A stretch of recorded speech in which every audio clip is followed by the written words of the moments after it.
Evening students, मैं mother side display and preparatory point के platform से एक बार फिर आप लोगों के लिए लीनियर इक्वेशन का जो हमारा सीरीज चल रहा था उसी सीरीज में मैं आगे वीडियो बना रहा हूँ।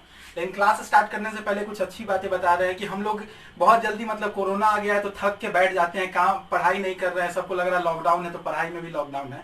तो एक बात मैं बताना चाहूंगा कि रख हौसला ऐसा मंजर भी आएगा, तू रख हौसला ऐसा मंजर भी आएगा कि प्यासे के पास चलकर पानी भी आएगा।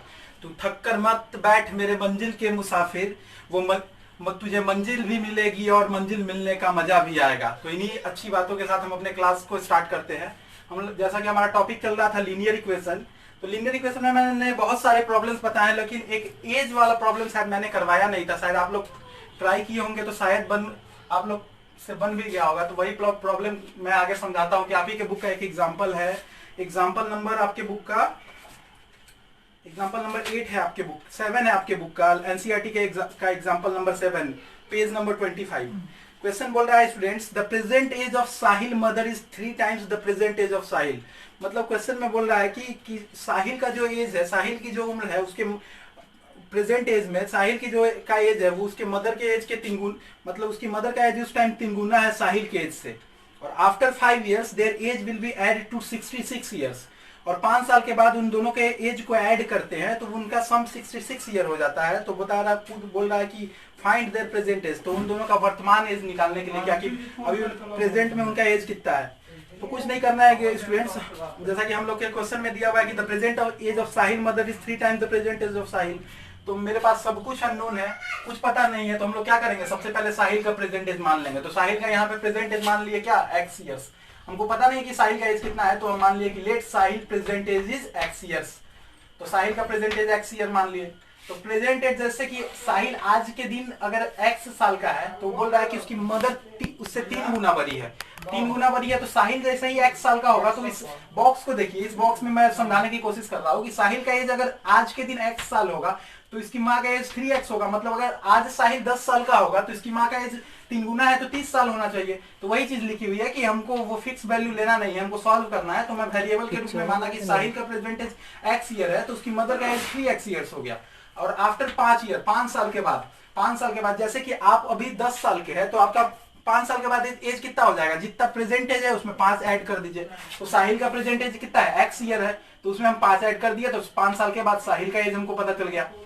और मदर्स का 5 साल के बाद एज कितना हो जाएगा, मदर्स का प्रेजेंट एज कितना है, मतलब माँ का प्रेजेंट एज है 3x ईयर्स। तो 3x में अगर हम 5 साल और जोड़ देंगे तो मदर्स का प्रेजेंट एज हो जाएगा।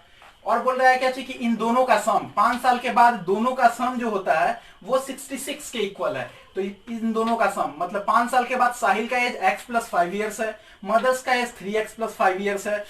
तो दोनों को ऐड करेंगे तो 3x प्लस x 4x और 5 और प्लस 5 10। तो ये दोनों को ऐड करने पे कितना हो गया, सब दोनों का सम 4x प्लस 10 आ गया। तो according to question 4x plus 10 gives you 66 and when we apply the rule of linear equation by transposing 10 to LHS, it takes negative sign, and while solving we get the required value at 56, and here 4x is equal, we get 4x is equal to 56, and 4 is in the multiplication with the variable x. So on transposing 56 becomes divided by 4 and we get the result as 14. So we get Sahil present age as 14 years and his mother age is 3 times Sahil age. So 14 into 3, so we get mother's present age is equal to 42 years, and when we add 42 plus 14 we get 66, hence our result is verified too. So Sahil present age is 14 years and her mother present age is 42 years.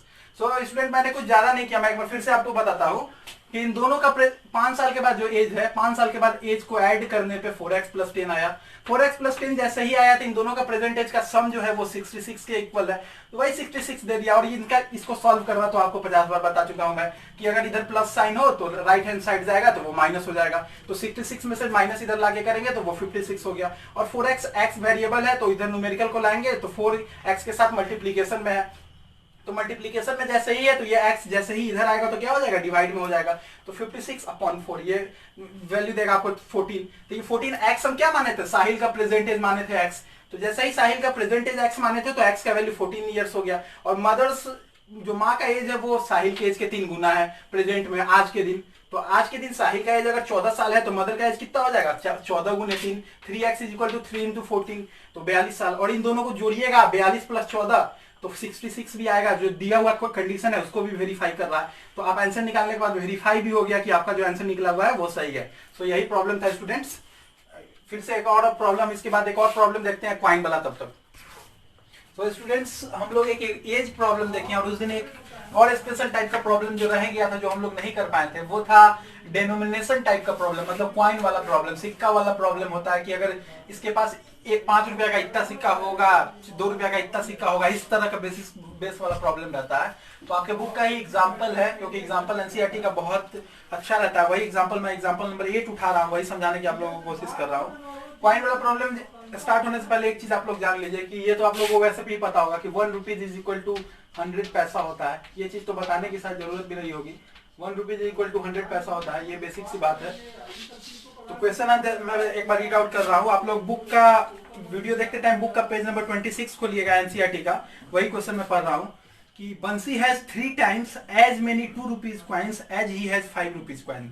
बोल रहा है कि बंसी के पास 3 रुपया का जितना, मतलब 2 रुपया का जितना सिक्का है उस 5 रुपया के सिक्का के 3 गुना है। He has all in sum rupees 77, मतलब उसके पास 77 रुपया है, जिसमें 77 रुपया में उसके पास 3 रुपया का भी सिक्का है और 5 रुपया का भी सिक्का है। और जो 3 रुपया का सिक्का है वो 5 रुपये के सिक्का का 3 गुना है। तो बोल रहा है कि how many coins of each denomination does he have, मतलब उसके पास दोनों सिक्का अलग अलग कितना होगा वही बताना है। कि जैसे कि उसके पास 77 रुपया है, 77 रुपया में उसके पास 3 रुपया का भी सिक्का है, 5 रुपया का भी सिक्का है। तो बताना है कि वो जो 77 रुपया है उसके पास 77 रुपीज है, उसमें 3 रुपया का सिक्का कितना है और 5 रुपया का सिक्का कितना है। और कंडीशन दिया हुआ है कि जो 5 रुपया का 3 रुपया का 2 रुपया का जो सिक्का है वो 5 रुपये के सिक्का का 3 गुना है। तो वही स्टार्ट करते हैं हम लोग। सॉल्यूशन स्टूडेंट स्टार्ट करते हैं कि हमको पता नहीं है कि कौन रुपीज का कॉइन कितना है। तो हम लोग बेसिक स्टार्ट किए कि पहले मान लिए कि नंबर ऑफ 5 रुपीज कॉइन कितना है। तो मान लिए कि नंबर ऑफ 5 रुपीज कॉइन जो है बंसी के पास वो x है। मान लिए कि बंसी के पास नंबर ऑफ 5 रुपीज कॉइन अगर x है तो उसके पास 2 रुपया वाला कॉइन कितना हो जाएगा। क्वेश्चन में दिया हुआ है कि 2 रुपया वाला कॉइन उसका 3 गुना है, मतलब 3 गुना है। तो अगर 2 रुपया वाला कॉइन उसके पास 3 गुना है तो उसको अगर हम x माने हैं तो ये 2 रुपया वाला कॉइन कितना हो जाएगा 3x हो जाएगा। ठीक है। अगर तुम्हारे पास, अगर आप ही सोचिए कि अगर आपके पास हम बोलते हैं कि 2 रुपया का 2 सिक्का है तो मतलब आपके पास कितना रुपया है, 2 गुने 2 4 रुपया है। अगर आपके पास 5 रुपया का 3 सिक्का है तो आपके पास कितना रुपया है, 5 इंटू 3 15 रुपया है। तो यहाँ पे अगर बंसी के पास अगर 5 रुपया का x सिक्का है तो बंसी के पास कितना पैसा होगा। तो वही लिख दिए कि 5 इंटू एक्स किए तो the amount Bansi has from 5 rupees coin to 5 into x. और 2 रुपया का कॉइन हम इसके पास 3x था तो 2 रुपया का कितना पैसा होगा उसके पास, तो 2 इंटू 3x, 2 इंटू 3x करेंगे तो 6x हो जाएगा। और दिया हुआ है कि दोनों का टोटल अमाउंट कितना दिया हुआ है 77 रुपया दिया हुआ है। तो 6x प्लस 5x मतलब दोनों का ऐड किए तो हमको आया 11x। और यही 11x किसके बराबर दिया हुआ है 77 के बराबर दिया हुआ है। तो 11x इज इक्वल टू 77 किए तो x is equal to 77 upon 11 कर दिए। तो यहाँ से 11 से 7 टाइम्स कटेगा तो x बराबर 7। तो बंसी के पास हम x किसको माने थे, x माने थे 5 रुपीज का कॉइन। तो बंसी के पास 5 रुपीज का कॉइन 7 है और फिर 2 रुपीज का कॉइन उसके पास इसका 3 गुना है, मतलब 7 का 3 गुना। तो 7 3 21, मतलब 7 अगर 5 रुपीज का कॉइन आया तो 2 रुपीज का कॉइन कितना हो जाएगा 7 इंटू 3 बराबर 21। स्टूडेंट एक बार फिर से देख लीजिए अगर आप लोगों को नहीं समझ में आ रहा है कि क्वेश्चन में इट इज गिवन दैट कि बंसी के पास 5 रुपया का क्वाइन 3 रुपये और 2 रुपया का क्वाइन है। और जो 2 रुपया का क्वाइन है वो 5 रुपया का क्वाइन जो है उसका 3 गुना है। तो हमको कुछ नहीं पता है। तो let us assume that the number 5 rupees coin that Bansi has be x. Then the number of 2 rupees coin that he has 3 times. So the number of coins of 2 rupees be 3x. If suppose if you have 2 rupees coin, then you have amount is equal to 4 rupees. Then here amount Bansi has when he has x 5 rupees coin. So the required amount is 5 into x and you will get the value as 5x. And from 2 rupees coin the required amount is 2 into 3x, that is equal to 6x. Hence the total money he has, you will add 5x and 6x, you will get total money. So when we add 5x and 6x, you will get 11x, and it is given that the total amount is equal to 77 rupees. So therefore 11x is equal to 77, and on solving we get x is equal to 77 upon 11, and after cancelling the common factor we get the value of x is equal to 7. So the number of 5 rupees coin that Bansi has be 7. Hence automatically the number of 2 rupees coin that Bansi has be 3 times of x, that is 3x, and the value of x is 7. So 7 into 3 you will get 21, or 20 you will get 21. So this is the required answer. तो student problem के सिलसिले में हम आगे चलते हैं, और ये जो आज का लास्ट प्रॉब्लम है आपके बुक का, और ये सबसे स्ट्रॉन्ग प्रॉब्लम है, मतलब ये पूरे चैप्टर में शायद मेरे को लगता है कि इससे अच्छा प्रॉब्लम है नहीं इस पूरे चैप्टर में। ये मतलब आपका पूरा दिमाग खोल के देखिएगा इस प्रॉब्लम को कैसे सॉल्व करना है। ये नंबर बेस्ड प्रॉब्लम है। आपको स्टूडेंट एक बेसिक सी बात पता होगी कि कोई भी हम नंबर बनाते हैं, कोई भी नंबर हम बनाते हैं 2 डिजिट का, तो उसमें 2 डिजिट रहता है। जैसे कि 56 है तो ये 2 डिजिट नंबर है, इसको यूनिट प्लेस कहते हैं, इसको टेंस प्लेस कहते हैं। तो नंबर बनाने का आपका क्या तरीका है, यूनिट प्लेस में आप 5 जैसे है तो 5 इंटू 10 कर देते हैं, प्लस टेंस प्लेस में 5 इंटू 10 कर देते हैं, प्लस यूनिट प्लेस में 6 इंटू 1 कर देते हैं, और फिर इसको ऐड करते हैं तो आपको नंबर मिल जाता है 56। तो उसी बेसिस पे कि ये बेसिक सी बात है, ये आपको पता भी होगी, वही मैं एक बार रिवाइज कर दिया होगी कि कोई नंबर लिखने का तरीका कैसे होता है। जैसे कि 7 है, वो जैसे कि आप मान लीजिए कि 67 आपको लिखना है, तो आप कैसे लिखते हैं 6 इंटू 10 प्लस 7 इंटू 1, तब ये मिलके आपको 67 देती है। मतलब 7 यूनिट प्लेस पे है, इसी के लिए 7 में 1 से मल्टीप्लाई होता है, 6 टेंस प्लेस पे है, इसी के लिए 6 में 10 से मल्टीप्लाई होता है। जब इसको आप सॉल्व कीजिएगा तो 6 इंटू 10 60 प्लस 7 इंटू 1 7, तो 60 प्लस 7 67। तो नंबर बनाने का यही बेसिक सा तरीका है स्टूडेंट। तो उसी पे बेस्ड एक प्रॉब्लम है, नंबर बेस्ड प्रॉब्लम है, कि इस नंबर बेस्ड प्रॉब्लम में आपके बुक में जो दिया हुआ उसमें क्या देता है स्टूडेंट, कि कोई भी 2 डिजिट नंबर ले लेगा, 2 डिजिट नंबर ले लेगा, उसके बाद उसमें कुछ ऐड कर देगा या सब्सट्रैक्ट कर देगा या मल्टीप्लाई कर देगा, फिर क्या करेगा उसको बदल देगा, इंटरचेंज कर देगा। मतलब अगर आपका नंबर इनिशियल नंबर अगर मान लीजिए बाई एग्जाम्पल 56 है तो उसको बदल देगा, मतलब इंटरचेंजिंग कहेगा तो 56 वाला नंबर 65 हो जाएगा। मतलब जो यूनिट प्लेस पे है वो टेंस प्लेस पे आ जाएगा, जो टेंस प्लेस पे है वो यूनिट प्लेस पे आ जाएगा। बस यही बेसिक सी बात है, इसी में लैंग्वेज का फेर है। देखिए क्वेश्चन क्या कर रहा है और इसका सॉल्यूशन कैसे करते हैं। ये आपके बुक का या पेज नंबर 30 का सॉल्व एग्जांपल क्वेश्चन है कि the digit of a 2 digit number differ by 3 if the digit are interchanged and the resulting number is added to the original number we get 143 what can be the original number। मतलब question में बोल रहा है कि 2 digit number का जो difference है, जैसे कि मान लीजिए कि ये 63 है, जैसे मान लीजिए यहाँ पे 63 नंबर है, तो ये दोनों का डिजिट का डिफरेंस कितना है, 6 में से 3 गया तो कितना हो गया 3। तो मतलब ऐसा हमको नहीं पता है कि 63 ही होगा, मैं एग्जांपल बाय डिफॉल्ट एग्जांपल लिया हूँ कि ऐसा कोई 2 डिजिट का नंबर है जिसका डिजिट का डिफरेंस 3 है। वही बोल रहा है क्वेश्चन में the digit of a 2 digit number differ by 3 if the digit are interchange. जैसे ये 63 था तो इसको आप बदल के लिखिएगा, अगर बदल देते हैं इसको, अगर बदल के लिखते हैं तो रिजल्टिंग नंबर को फिर ऐड कीजिएगा, मतलब पुराने वाले नंबर और नए वाले नंबर को ऐड कीजिएगा तो वो 143 आता है दोनों को जोड़ने पे। तो पूछ रहा है कि सबसे पहला वाला नंबर क्या है, ओरिजिनली जो सबसे शुरू में आप जो नंबर माने थे वो क्या है। तो कुछ नहीं करना है स्टूडेंट्स, हम क्या मान लिए कि हमको पता नहीं है कि 2 डिजिट नंबर कैसा है, तो हमको पता ही नहीं है कि 2 डिजिट नंबर कैसा है, तो हम सबसे पहले मान लिए कि एक 2 डिजिट नंबर एज्यूम किए। ऊपर में लिखा हुआ है let us take the 2 digit number such that 2 digit number माने हैं तो ऑब्वियस सी बात है कि उसमें यूनिट प्लेस भी होगा, टेंथ प्लेस भी होगा। तो हम इसका यूनिट प्लेस को अगर हम b मानते हैं, अगर सपोज हम इसके यूनिट प्लेस को b मानते हैं, और तो 10 प्लेस और दे रहा है कि इसका 10 प्लेस डिफर कर रहा है किससे, क्वेश्चन में दे रहा है कि डिफर कर रहा है 3 से डिफर कर रहा है। तो अगर यूनिट प्लेस b है तो 10 प्लेस क्या हो जाएगा, 10 प्लेस हो जाएगा b प्लस 3, मतलब डिफर्स फ्रॉम 3, मतलब अगर ये b है तो ये b प्लस 3, चाहे इसको आप b माइनस 3 भी मान सकते थे, मतलब डिफरेंस दोनों का 3 है। तो अगर यूनिट प्लेस को आप b माने तो टेंस प्लेस को b डिफर 3 से डिफर कर रहा है तो b प्लस 3 हो जाएगा। So the 2 digit number is, तो 2 डिजिट नंबर बनाने का तरीका हम आपको क्या बताए हैं कि पहले नंबर जो टेंस प्लेस पे है उसमें 10 से मल्टीप्लाई करना है, तो b plus 3 into 10 plus b। तो इसको अगर सॉल्व कीजिएगा तो 10b प्लस 30 प्लस b, तो 10b प्लस 30 प्लस b, तो 10b प्लस b कितना हो गया 11b प्लस 30। अब 11b प्लस 30 आ गया। अब बोल रहा है कि इस डिजिट को इंटरचेंज करने पे, मतलब उसके नंबर को अगर आप इंटरचेंज कीजिएगा और दोनों को जोड़िएगा तो वो आ रहा है, नंबर को पहले हम इंटरचेंज करके पहले देख लेते हैं। मतलब नंबर को इंटरचेंज करने का मतलब कि पहले हम माने थे कि टेंस प्लेस पे b प्लस 3 है, तो अब हम मान लेंगे कि टेंस प्लेस पे b है और यूनिट प्लेस पे b प्लस 3 है। तो नंबर बनाने का तरीका क्या है कि टेंस प्लेस पे जो रहता है उसमें 10 से मल्टीप्लाई करते हैं और यूनिट प्लेस पे जो रहता है उससे सिंपली मल्टीप्लाई कर देते हैं। तो टेंस प्लेस पे इंटरचेंज कर, पहले b+3 था टेंस प्लेस पे ऊपर वाले में देखिए, तो हमने 10 में b+3 से मल्टीप्लाई किए हैं, तो नीचे वाले में उसका पलट जाएगा, मतलब टेंस प्लेस पे b आ जाएगा, तो 10 में b से मल्टीप्लाई करेंगे, और यूनिट प्लेस पे क्या आ जाएगा, b+3 आ जाएगा। तो अब इस दोनों को ऐड कीजिए, तो 10b + b + 3, तो ये आ जाएगा 11b + 3। तो मतलब सेकेंड इंटरचेंज करने के बाद जो नंबर बना मेरा, इंटरचेंज करने के बाद डिजिट को, वो नंबर बना 11b + 3, और पहले जो नंबर बना था वो बना था 11b + 30। अब क्वेश्चन में क्या बोल रहा है कि इन दोनों को अगर हम ऐड करते हैं तो उनका सम क्या हो जाता है, उनका सम हो जाता है 143। मतलब आप इसी 11b + 30 को और 11b + 3 को अगर ऐड करिएगा तो वो 143 आ जाएगा।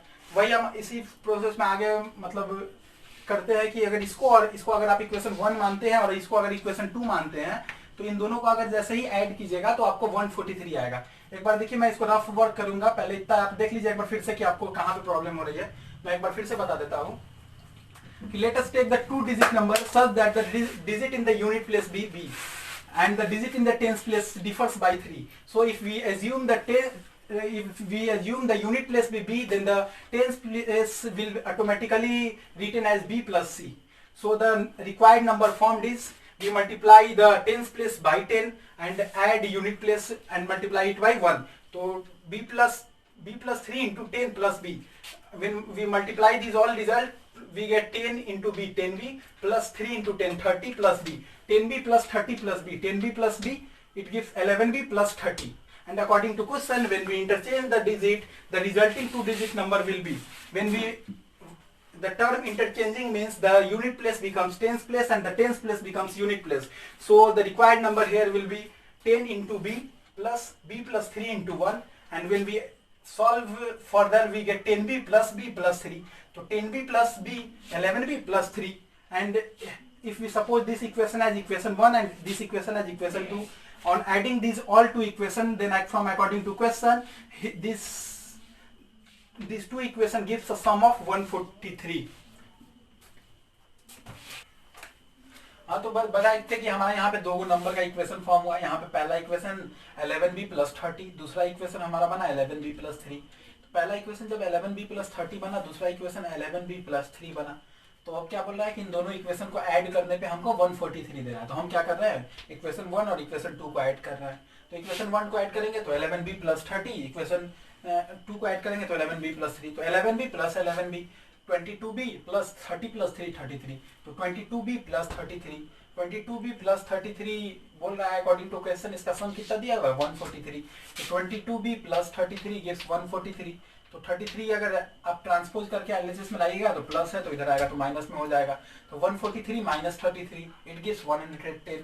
तो 22b = 110, तो b का वैल्यू 110/22, तो b का वैल्यू 5 आ गया। तो b का जैसे ही वैल्यू 5 आया तो इसका यूनिट डिजिट मतलब क्या हो गया, हम यूनिट डिजिट को ही b माने थे, तो इसका यूनिट डिजिट क्या हो गया, यूनिट डिजिट इसका क्या हो गया 5 हो गया, यूनिट डिजिट = 5। और बोल रहा था कि टेंस डिजिट यूनिट डिजिट से 3 से डिफर कर रहा है, तो टेंस डिजिट हम कितना माने थे, b + 3 माने थे। तो b का वैल्यू अगर हमको 5 आया है तो टेंस डिजिट क्या हो जाएगा, b + 3, b + 3 मतलब 5 + 3 8 हो जाएगा। तो नंबर बनाने का तरीका क्या हम बताएं आपको, नंबर बनाने का तरीका बताए थे कि टेंस डिजिट में 10 से मल्टीप्लाई करते हैं और यूनिट डिजिट में 1 से मल्टीप्लाई करके ऐड कर देते हैं। तो टेंस डिजिट हमारे पास 8 आया, तो 10 × 8 + 5 × 1, तो 80 + 5 85, 80 + 5 85। तो नंबर जो हमारा बन गया वो क्या बन गया, 85 बन गया। यही आंसर हो गया। अब देखिए इसको वेरीफाई करना है कि ये नंबर आपका जो आंसर आया वो सही है कि नहीं। तो नंबर आपका कितना बना, नंबर आपका 85 बना। अब देखिए सारे क्वेश्चन से सारे कंडीशन को वेरीफाई कीजिए। सबसे पहले क्वेश्चन में क्या दिया था कि 2 डिजिट का नंबर है जिसका यूनिट प्लेस और टेंस प्लेस डिफर कर रहा है 3 से। तो देखिए 8 और 5 में से गया तो कितना, मतलब 3 डिफरेंस आ रहा है। तो ये बात तो मेरा सही हो गया, क्वेश्चन से वेरीफाई हो गया कि इसका डिफरेंस 3 है। जैसे ही डिफरेंस 3 है और बोल रहा है कि इस डिजिट को अब हम इंटरचेंज करते हैं। जैसे 85 है तो अगर इसको पलट दीजिए आप 58 कर दीजिए, तो और इस दोनों को जोड़ने पे हमको कितना आ रहा है 143 आना चाहिए। तो देखिए दोनों को आप जोड़ के देख लीजिए, 8 और 5 13 और 8 5 13 114, तो 143 भी आ रहा है। तो मतलब हमारा क्वेश्चन से दिया हुआ कंडीशन भी वेरीफाइड हो रहा है। तो ये जो रिक्वायर्ड नंबर हो गया वो 85 हो गया। तो 85 इज द नंबर जिसको आप इंटरचेंज करने पे इंटरचेंज करके जोड़ने पे 143 आ रहा है, और दोनों का जो डिजिट का जो डिफरेंस है वो 3 है। तो इस तरह से ये नंबर बेस्ड प्रॉब्लम कुछ भी करते हैं। नंबर बेस्ड प्रॉब्लम करने के लिए बस एक चीज पता रखना है आपको कि अगर आप टेंस डिजिट को बी मानते हैं और यूनिट डिजिट मान लीजिए समथिंग आप अगर ए मानते हैं, तो इस अगर नंबर कैसे बनता है कि हम टेंस डिजिट में बी से मल्टीप्लाई करते हैं, 10 से मल्टीप्लाई करते हैं टेंस डिजिट में, तो 10 इंटू बी। अगर यूनिट डिजिट आपको ए माने हैं तो इसको 1 से मल्टीप्लाई करते हैं, 1 इंटू ए। अगर यहाँ पे 10 रहता है तो टेंस डिजिट में 10 इंटू 10 100, प्लस अगर 5 रहता है तो 1 इंटू 5 5, 105 नंबर वैसे बन जाता है। तो यही तरीका है कि मतलब 2 डिजिट नंबर बनाने का तरीका यही है कि नंबर कैसे बनता है। जैसे आप एग्जांपल पहले भी मैं शुरू में भी लेके समझाया हूं, जैसे आपको 67 लिखना होता है तो आप क्या करते हैं, 67 नंबर कैसे बना कि इसके टेंस डिजिट में आप 10 से मल्टीप्लाई करके लिखते हैं, 6 इंटू 10 प्लस 7 इंटू 1, तो 6 into 10 gives you 60 plus 7, 60 plus 7 gives you 67। मतलब क्या हुआ कि जो नंबर है वो जोड़ने पे 67 आ गया। तो वही प्रोसेस यहाँ पे भी किए हैं। अगर इस नंबर को आप टेंस प्लेस को अगर बी मानते हैं और यूनिट प्लेस को अगर कुछ भी माने, ए माने, ए प्लस 3 माने, तो क्या किए हैं, टेंस प्लेस में 10 से मल्टीप्लाई किए, यूनिट प्लेस में 1 से मल्टीप्लाई करके ऐड किए हैं। नंबर बनाने का बेसिक तरीका यही होता है। अगर आपके दिमाग में ये बात अगर आपको अच्छे से समझ में आ गई तो नंबर वाला इंटरचेंजिंग वाला कोई भी प्रॉब्लम कहीं से नहीं फंसेगा। बस ये चीज आपको दिमाग में रखना है कि नंबर कैसे बनाना। बाकी ये प्रॉब्लम सारा कर दिया हूँ। इस चैप्टर का सबसे स्टैंडर्ड प्रॉब्लम है ये। तो इस तरह से हमारा लीनियर इक्वेशन लग रहा है पूरा हो गया। इस सारे तरह के मैंने प्रॉब्लम्स बता दिए, age based problem, coin based problem, number based problem, currency based problem, सारे तरह का प्रॉब्लम बता दिया, सिंपल प्रॉब्लम, सब तरह का प्रॉब्लम बता दिए। तो आप अब लीनियर इक्वेशन शुरू से लेके लास्ट तक 2.1 से लेके 2.6 तक आप लोग पूरा खुद से सॉल्व करेंगे, 2.1 से लेके 2.6 तक। और आपको जो भी डाउट होगा आप व्हाट्सएप करेंगे, व्हाट्सएप नंबर आपके पास है ही, व्हाट्सएप आप कर दीजिएगा जो भी क्वेश्चन आपसे बना नहीं है। बाकी आज का इस तरह से हम लोग का जो लीनियर इक्वेशन जो टॉपिक है वो खत्म होता है आज। फिर भी आपको लगेगा कि कुछ प्रॉब्लम रह गया है तो एक दिन हम लोग डाउट क्लास और रख देंगे जिसमें सारा प्रॉब्लम जो आप लोगों का प्रॉब्लम रहेगा वो सॉल्व करेंगे। So thank you students. इस तरह से हमारा आज का टॉपिक खत्म होता है। कल हो सके तो कल मैं इसका एक डाउट क्लास लगाऊंगा जिसमें जो प्रॉब्लम रह गया वो सॉल्व करेंगे हम लोग। उसके बाद फिर हम लोग अगले चैप्टर की तरफ आगे बढ़ेंगे। Thank you.